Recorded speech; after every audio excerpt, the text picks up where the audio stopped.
Wesh la Famax, on se retrouve pour le débrief du match entre le Bayern Munich et le FC Barcelone. Victoire 2-0 du Bayern Munich. Alors tout d'abord, j'aimerais remercier toutes les personnes encore une fois qui ont suivi le live avec moi. On a commenté le match en live, merci à tous ceux qui ont été présents, vous avez tout cassé comme d'habitude, donc merci à vous. Et bien évidemment merci à tous ceux qui prendront 2 secondes pour liker cette vidéo, à vous abonner si vous n'êtes pas encore abonné et que le contenu vous plaît. Merci à vous et à ceux qui commenteront la vidéo pour le référencement, c'est important. Merci les mecs. On va parler de ce match maintenant entre le Bayern et le Barça.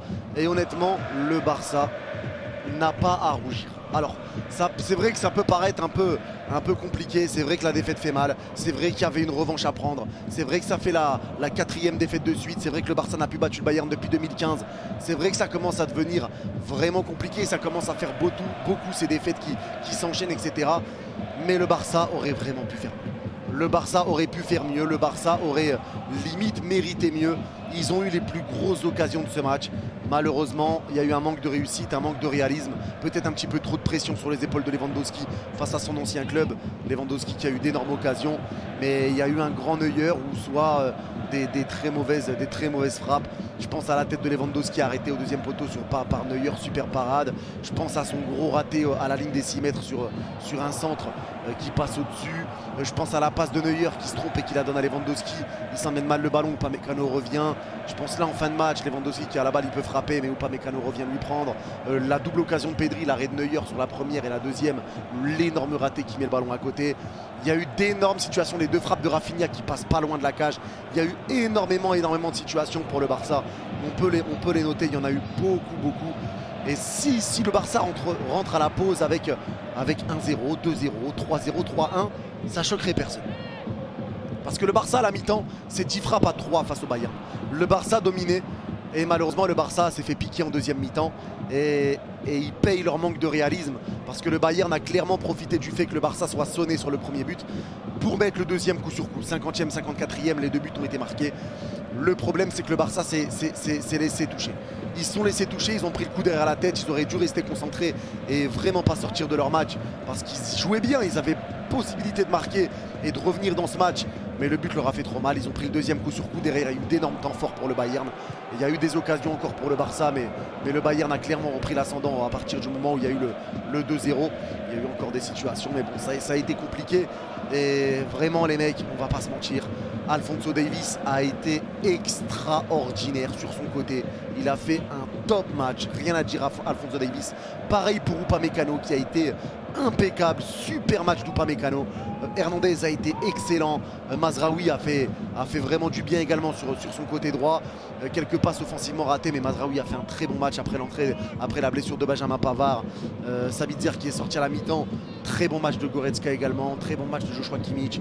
Tout le monde a bien joué, Leroy Sané était un petit peu moins en vue en première mi-temps, mais sur la 2e c'est lui qui marque. Thomas Müller on l'a peut-être pas énormément vu non plus, mais il a fait son match. Musiala était en feu, il n'y a rien d'autre à dire.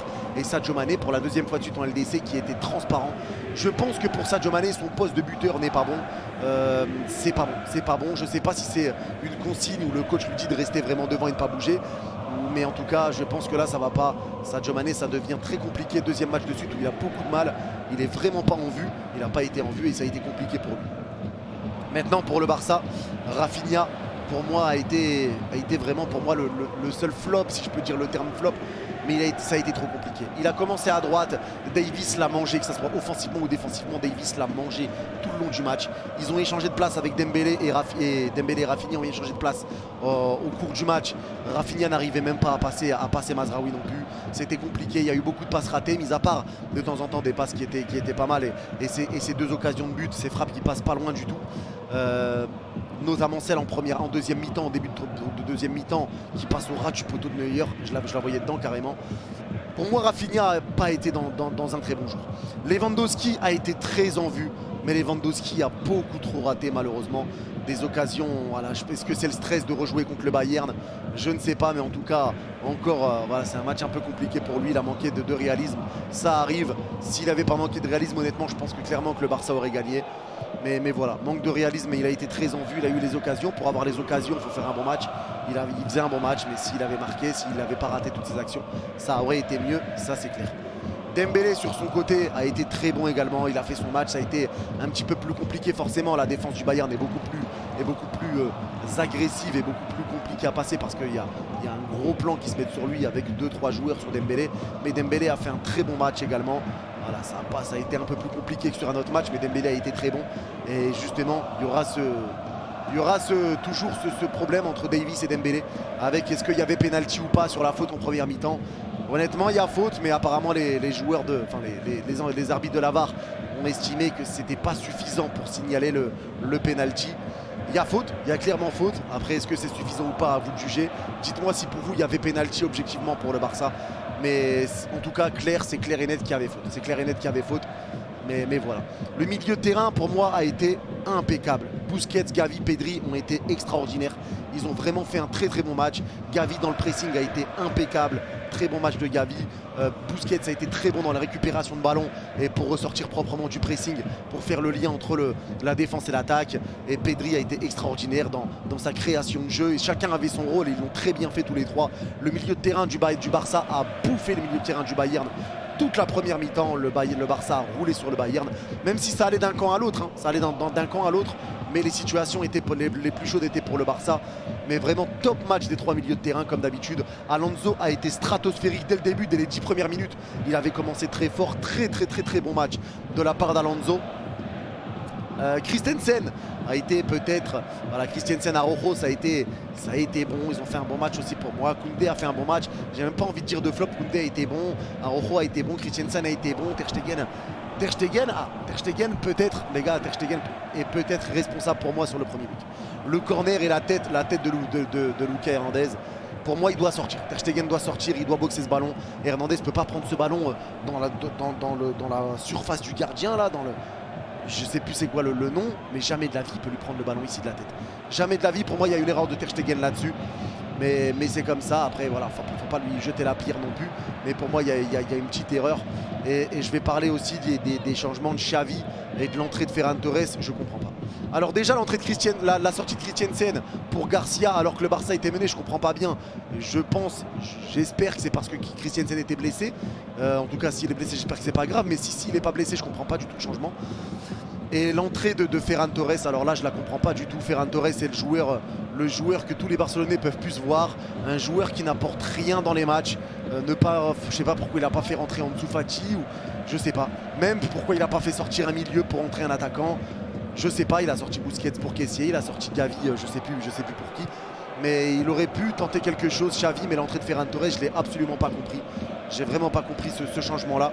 Mais tout ce qu'on peut retenir, les mecs, c'est que vraiment c'est dommage. C'est dommage, le Barça aurait pu le faire. Le Barça aurait pu gagner, il a manqué juste de la réussite. Et c'est pour ça que pour moi, j'ai pas envie de trouver de flop. Le Barça a fait un très bon match. Le Bayern a fait un très bon match. C'était un super match de football. Merci vraiment aux deux équipes parce que je me suis régalé devant ce match qui était incroyable. Mais c'est pas parce que le Barça perd 2-0 que tout est à remettre en question. Le Barça a bien joué. Et s'il y avait la finition, le Barça aurait remporté ce match sans problème. Mais il a manqué la finition. Et c'est le seul mauvais point, on va dire, de ce match. Le Barça a frappé 18 fois, le Bayern 13 fois. 4 frappes cadrées pour toutes les deux équipes. Mais il y a eu un gagnant 2-0, c'est donc qu'il y a eu des grosses occasions ratées et les grosses occasions ratées ont été du côté du Barça. En tout cas, c'est loin d'être fini. Le Bayern prend clairement une grosse option sur la qualif. Il leur reste un match contre Pilsen. Ils peuvent faire un 3 sur 3 sur les matchs allés. Et ils sont déjà à 6 points. Et le Barça va avoir un match clé face à l'Inter Milan sur le prochain match de Ligue des Champions. Ça va être déjà une décision. Le Barça et l'Inter ont tous les deux 3 points. Et ça va être le moment de savoir qui va prendre cette deuxième place de ce groupe de la mort.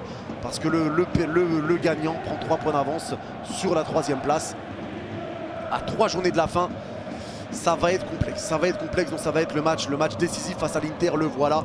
Maintenant, peut-être que la première place n'est pas morte, hein, il restera le match retour au Barça. Mais en tout cas, le match face à l'Inter va être le match charnière, le match clé pour les Barcelonais. Et on verra s'ils vont réussir à s'imposer ou si l'Inter va réussir à prendre les 3 points. En tout cas, voilà, encore une fois, merci à tous d'avoir suivi ce live avec moi ou ce débrief. Merci à ceux qui like et qui s'abonnent. Merci à ceux qui commentent. N'hésitez pas à me dire vous votre avis sur ce match en commentaire. Prenez soin de vous. Bye bye et rendez-vous pour PSG Maccabi Haïfa ce soir à 19h30 en live pour le deuxième match du PSG. Bye bye tout le monde, prenez soin de vous.